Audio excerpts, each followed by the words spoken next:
Ces élèves de CM1 du Poiré-sur-Vie sont en pleine visite du T11, le bateau de Titouan-Lamazou, vainqueur du premier Vendée Globe.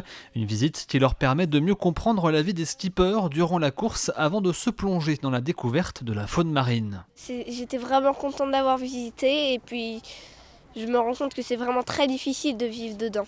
Et c'est incroyable. Pour les enseignants, suivre le Vendée Globe en classe est un vrai plus qui permet d'aborder beaucoup de thématiques de manière ludique.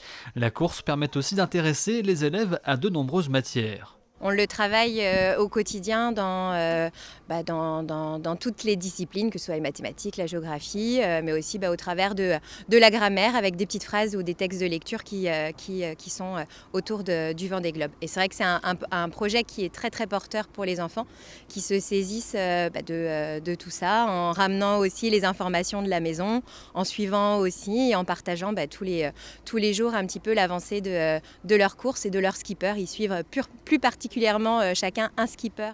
Pour faciliter le suivi de la course par les élèves, le département a distribué 6000 kits pédagogiques dans toute la France et même à l'étranger.